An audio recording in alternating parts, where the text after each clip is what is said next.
All right, people, check this out. This is not my wrench. If I was using my wrench, I couldn't be holding this camera. So this guy here is gonna actually use this. I call it a spanner wrench.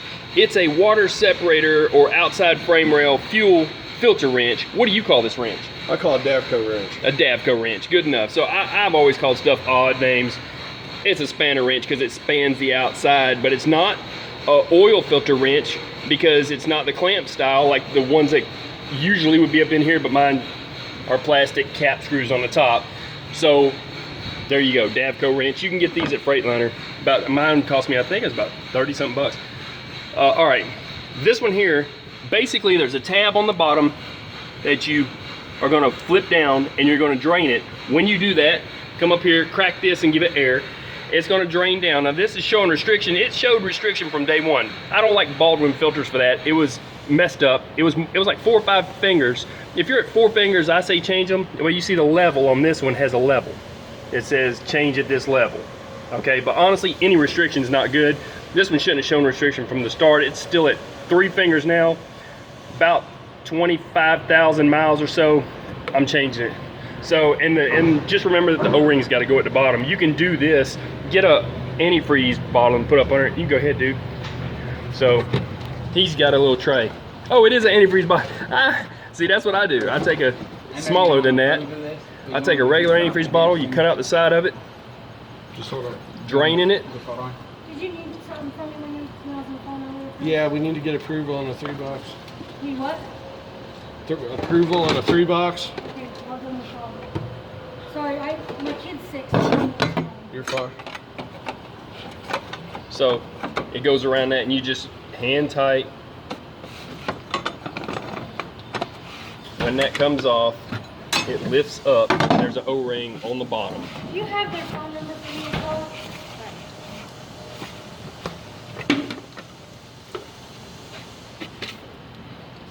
That O-ring on that, and then the one on the filter too. So there's not much to this. I've seen them do it at the fuel aisle, believe it or not. A Russian dude did this once. I've done them before. There's the O-ring. It's got to be in there, and that's it. And then that trash in there can be cleaned out. Really, honestly, I'll show y'all what that is. It's called asphaltenes. Since they took the sulfur out of diesel fuel, okay, that happens. It's one of 2 things. It's either algae, which that's not. Algae will smell like dead fish when you get it out and put it on your finger or whatever and smell it.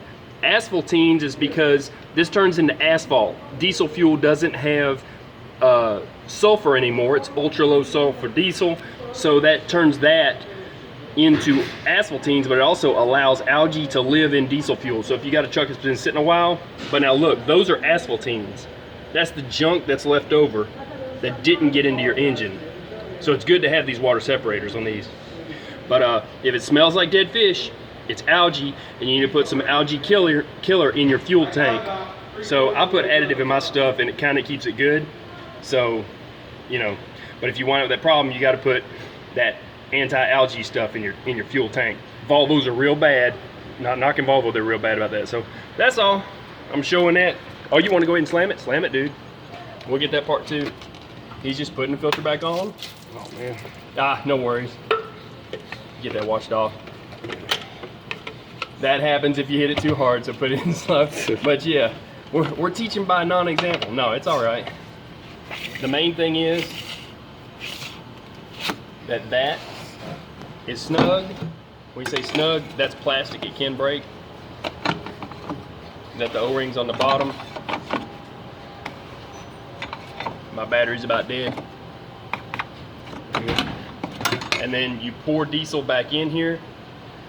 You have to pour some diesel back in the top here, and basically, you know, get it at least to here, and then it'll go back down. The level will go down because there won't be no restriction. So that basically is how you change the filter, minus the slamming part. And y'all stay safe. If you want to do it yourself, it's not that big a deal.